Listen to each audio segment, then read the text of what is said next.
Alors bonjour à toutes et à tous et bienvenue à ce premier webinaire spécial de la journée, spécial BCE. Bien sûr, Yoav Nizar, donc ravi de vous retrouver en cette journée importante, jeudi 26 octobre 2017. Et oui, la volatilité est attendue de retour. La volatilité est attendue forte déjà dans les prochaines minutes, mais également tout à l'heure, donc dans près d'une heure avec la conférence de presse de Mario Draghi.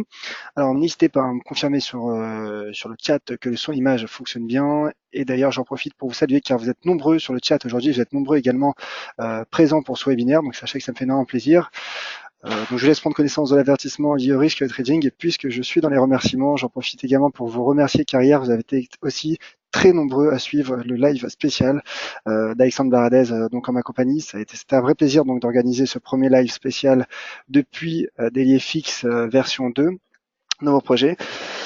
Donc on va passer au graphique de l'euro-dollar. Je vous dirai bien sûr en temps réel ce qu'il en sera de la décision de la BCE donc dans environ 10 minutes, un peu moins de 10 minutes, en 9 minutes si mon horloge est bien réglée. Alors le trading avec l'effet de levier amplifie toujours les gains et les pertes. Un compte risque limité présente un risque de perte du capital investi. L'investissement sur compte titre présente un risque de perte en capital. IG fournit exclusivement un service d'exécution d'ordre. Cette présentation est donnée à titre indicatif et ne saurait être considérée comme un conseil ou une recommandation. Alors, bonjour à toutes et à tous ceux qui viennent de nous rejoindre également, car je vois que le nombre de participants augmente, donc c'est parfait. Alors, un graphique bien sûr de l'euro-dollar pour rappeler le contexte, ensuite on passera au consensus et aux dernières rumeurs, donc concernant la décision qui interviendra dans quelques minutes. Alors, un mot sur l'euro-dollar, bien sûr, la tendance est plutôt latérale de moyen terme lorsqu'on dézoome ce graphique.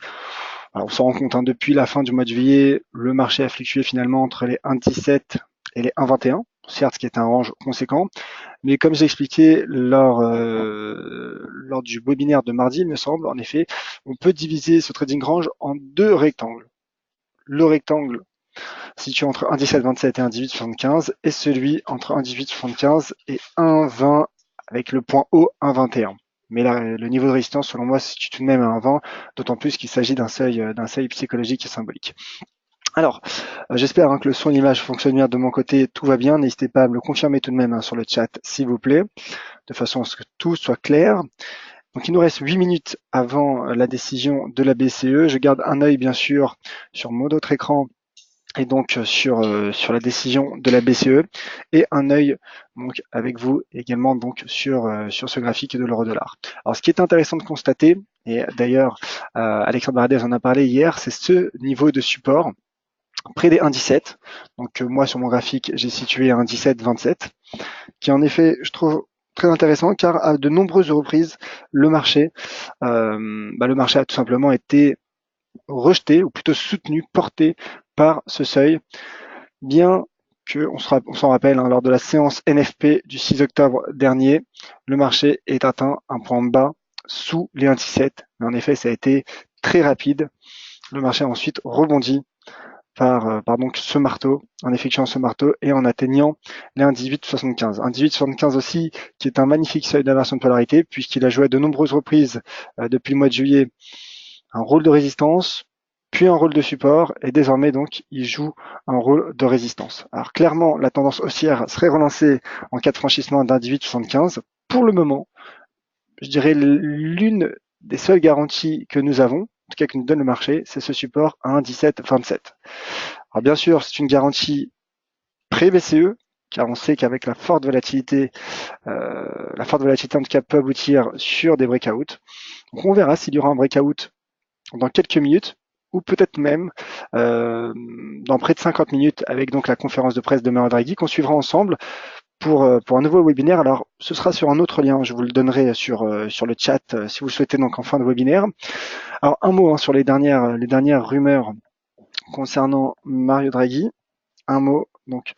Alors en effet, le consensus table en tout cas, le consensus Bloomberg table sur une réduction du montant des rachats d'actifs, donc une réduction du quantitative easing, qui actuellement, je le rappelle, s'élève à 60 milliards d'euros par mois. Mais en revanche, la BCE pourrait tout de même le prolonger.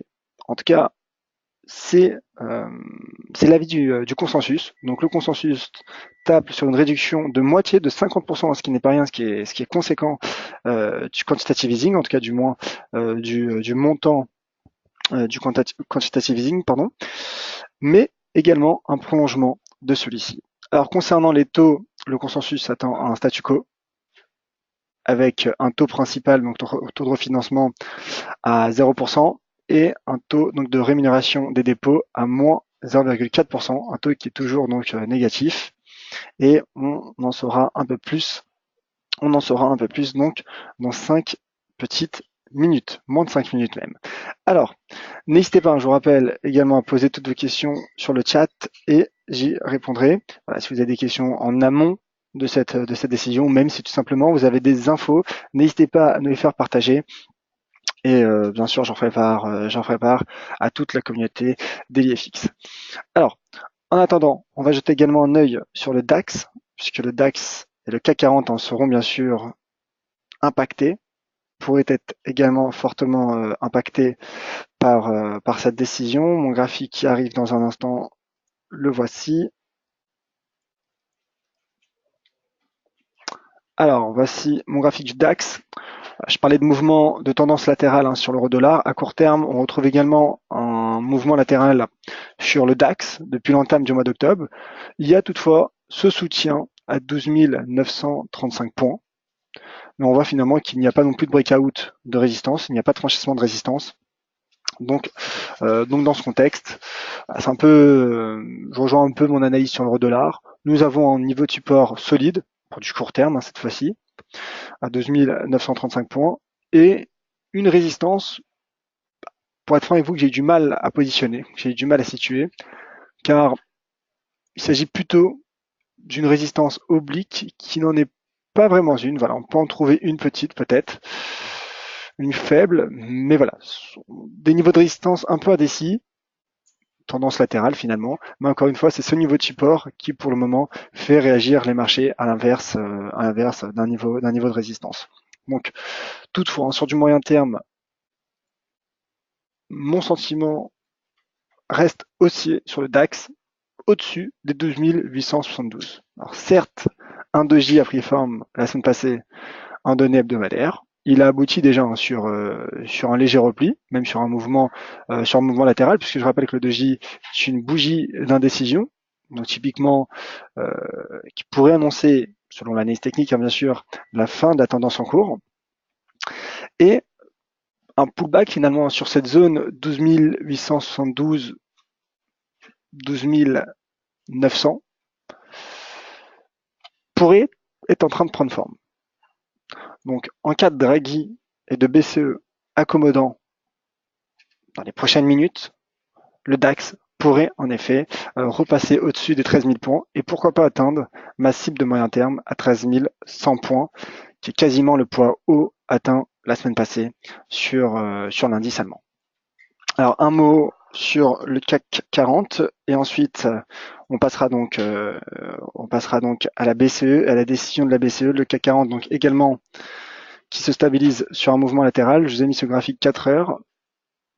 Graphique latéral avec un niveau de support majeur à 5345 points, support qui est également un support que l'on retrouve également en données journalières et même en données hebdomadaires. Donc pour moi, le seuil à surveiller sur le CAC 40 est celui situé à 5345 points. Alors, sur une analyse court terme, le marché a effectué un biseau ascendant, mais on voit que ce n'est pas non plus un biseau ascendant majeur, car finalement, il y a eu des fausses sorties. Et on retrouve également ce marteau aux allures de doji. Alors, voilà, je reste également aussi du point de vue d'analyse technique et sur du moyen terme, je le précise, sur les indices européens. Alors, la BCE, que nous dit-elle? Théoriquement, ce devrait être un statu quo.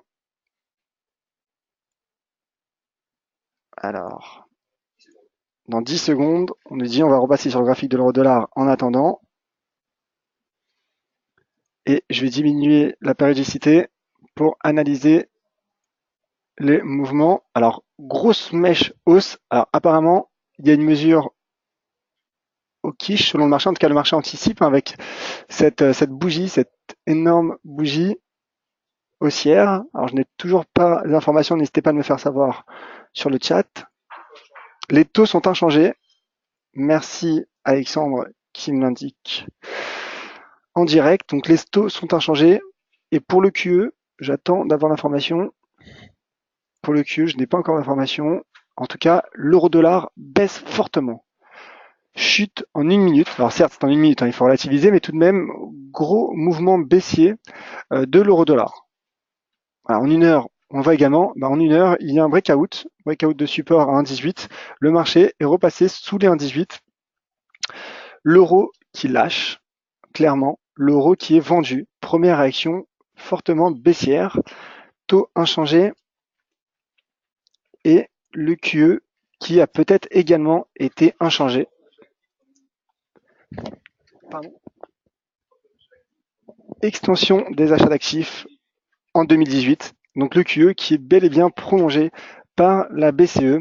Et donc ce qui explique que l'euro soit fortement vendu. Alors en effet, là on est en données horaires et on peut se rendre compte en effet donc de ce mouvement vendeur sur l'euro et particulièrement sur l'euro-dollar. Alors on passe en données journalières pour voir si finalement le support à 1,1727 pourrait être mis en danger ou non. Pour le moment, il ne l'est pas, mais on sent le cours avec cette vigueur du momentum baissier. On sent le cours se rapprocher et 1,1727 en effet qui pourrait être mis sous pression dans les prochaines minutes. Pourquoi pas avec la conférence de presse de Mario Draghi. En tout cas, pour le moment, les deux principales informations de cette première partie de la séance, c'est en effet donc les taux inchangés, mais le QE prolongé en 2018 et donc une BCE qui est pour le moment accommodante.